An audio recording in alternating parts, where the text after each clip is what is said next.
নমস্কার বন্ধুরা, আমি টুসি চলে এসেছি খুবই সাধারণ অথচ সুস্বাদু একটা রেসিপি নিয়ে, পনির রেসিপি। তো পনির রেসিপিটা বানানোর জন্য যে মশলাগুলো লাগে সেগুলো দেখিয়ে দিই। এখানে একটু জিরে আর গোটা গরম মশলা নিয়েছি ফোড়নের জন্য, আর এই বাটির মধ্যে একটা মশলার পেস্ট নিয়েছি, কিছুটা টক দই, কয়েকটা চেরা কাঁচা লঙ্কা, টমেটো আর একটু আদা গ্রেট করে নিয়েছি। ব্যাস এইটুকু মশলা হলেই আমার রান্নাটা রেডি হয়ে যাবে। খুব সাধারণ, সিম্পল, অথচ গরমের সময়তে এই রকম ধরনের তরকারিগুলো খেতে বেশ ভালো লাগে। এত গরম পড়েছে, এই গরমেতে রিচ কোনো কিছুই খেতে ভালো লাগে না, খুব সাধারণ সাদামাটা তরকারিগুলোই ভালো লাগছে। তো দেখো, পনিরের এই রেসিপিটা বানানোর জন্য প্রথমেই আমি পনিরটাকে ভালো করে পিস পিস করে কেটে নিচ্ছি। পনিরটা তোমরা তোমাদের পছন্দ অনুযায়ী সাইজ মতো কেটে নিও। আজকে আমি যে পনির রান্নাটা করব তার মধ্যে সবজি হিসাবে শুধু আলু ব্যবহার করব। তোমরা যদি চাও তাহলে এর সঙ্গে আরও কিছু সবজি দিতে পারো, গাজর, বিনস, তোমরা তোমাদের পছন্দ মতো সবজি এর মধ্যে অ্যাড করতে পারো। আর এখন দেখো, আমি মশলার পেস্ট একটা বানিয়ে নিচ্ছি। তার জন্য 1 চামচ পরিমাণ হলুদ গুঁড়ো, 1 চামচ জিরে গুঁড়ো, 1 চামচ ধনে গুঁড়ো, আর যতটা রং পছন্দ সেই অনুযায়ী কাশ্মীরি লাল লঙ্কার গুঁড়ো দিয়ে সামান্য একটু জল দিয়ে একটা দেখো মশলার পেস্ট বানিয়ে নিলাম। এই মশলাটা আমি রেখে দেব, এটা আমার রান্নার সময় কাজে আসবে।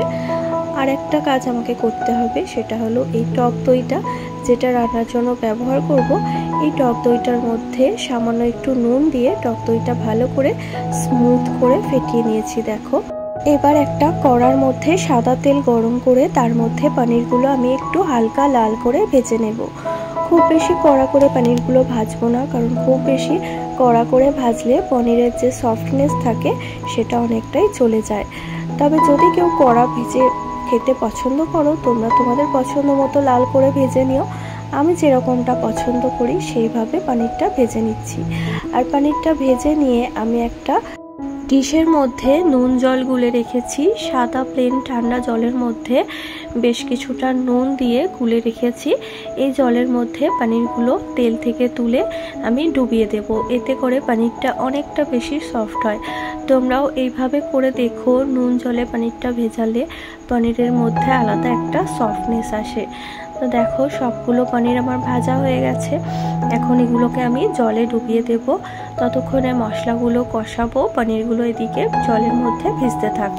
আমি আলাদা করে আর কোনো তেল অ্যাড করছি না। পনিরটা যে ভাজলাম সেই তেলের মধ্যেই সাদা জিরে ফোড়ন দিয়ে দিলাম, আর যে গোটা গরম মশলাগুলো রেখেছিলাম, যেমন দারচিনি, 2 এলাচ, 2 লবঙ্গ, সেগুলো দিয়ে দিলাম। তার সাথে একটা তেজপাতা আর একটা গোটা শুকনো লঙ্কা ফাটিয়ে দিয়ে দিলাম। এবারে ফোড়নটা থেকে যখন একটা সুন্দর স্মেল আসবে, তখন এর মধ্যে আমি আলুটা দিয়ে দিচ্ছি।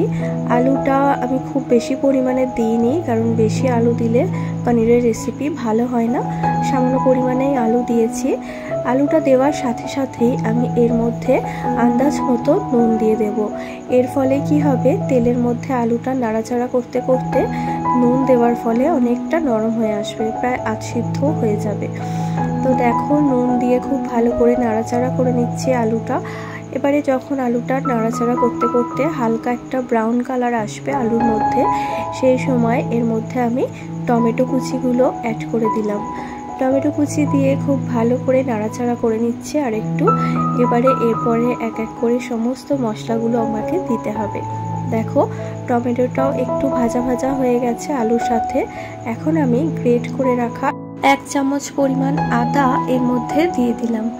আদাটা দিয়ে অল্প একটু ভাজার পরে এর মধ্যে আমি আগে থেকে যে মশলার পেস্টটা বানিয়ে রেখেছিলাম, সমস্ত গুঁড়ো মশলা জলের মধ্যে গুলে রেখে সেই পেস্টটা দিয়ে দিলাম। পেস্টটা দেওয়ার পরে বাটি ধুয়ে আর একটু জল অ্যাড করে দিলাম। এখন সব মশলাকে 2-3 মিনিট মতো ভালো করে ভেজে নিতে হবে। আর এটা মিডিয়াম ফ্লেমে করতে হবে। গ্যাসের ফ্লেমটা অবশ্যই মিডিয়াম করে রাখবে, খুব বেশি জোরে দিয়ে ভাজলে কিন্তু সমস্ত মশলাগুলো পুড়ে যাবে। 2-3 মিনিট কষানোর পর আমি উপর থেকে চেরা কাঁচা লঙ্কাগুলো দিয়ে দিলাম। এর সঙ্গে একই সাথে আমি স্বাদ মতো চিনি এর মধ্যে অ্যাড করব। চিনিটা তোমরা তোমাদের ব্যক্তিগত পছন্দ মতো দিও। যেহেতু পনির নিরামিষ রেসিপি তাই একটু মিষ্টি মিষ্টি ভালো লাগে। আমি এখানে 1.5 চামচ পরিমাণ চিনি দিলাম। টক দই দেব, তো সেই জন্য চিনিটা একটু বেশি দিলাম যাতে মিষ্টি স্বাদটা পাওয়া যায়। আর তারপরেই সেই যে দইটা আমি ঘোল বানিয়ে রেখে দিয়েছিলাম, সামান্য জল দিয়ে পেস্ট করে রেখেছিলাম, সেই দইটা অ্যাড করে দিলাম। আর দইটা দেওয়ার সময় গ্যাসের ফ্লেমটা অবশ্যই একদম লো করে রাখবে, না হলে কিন্তু দইটা দেওয়ার সাথে সাথেই ফেটে যাবে। একদম লো ফ্লেমে দইটা দিয়ে তারপরে এটাকে ভালো করে নাড়াচাড়া করতে হবে। আর গ্যাসের ফ্লেমটা অবশ্যই লোতেই রাখবে। দই দেওয়ার পরেও কিন্তু গ্যাসের ফ্লেমটা বাড়ানো যাবে না, তাহলে কিন্তু দইটা ফেটে যাবে। আর দেখো এর সাথে একই সাথে পনির ভেজানো জলটা, পনিরগুলো আমি জল থেকে তুলে নিয়ে সেই জলটা অ্যাড করে দিলাম, কারণ এই জলটার মধ্যে পনিরের ফ্লেভারটা অনেকটাই বেরিয়ে গেছে। এই জলটা না দিলে তরকারিটা টেস্ট হবে না। আলুটা নুন দেওয়ার ফলে প্রায় হাফ সিদ্ধ হয়েই আছে। এবারে আমি এটাকে 5 থেকে 7 মিনিটের জন্য ঢেকে দেব, দিলে আমার আলুটা পুরোপুরি সিদ্ধ হয়ে যাবে।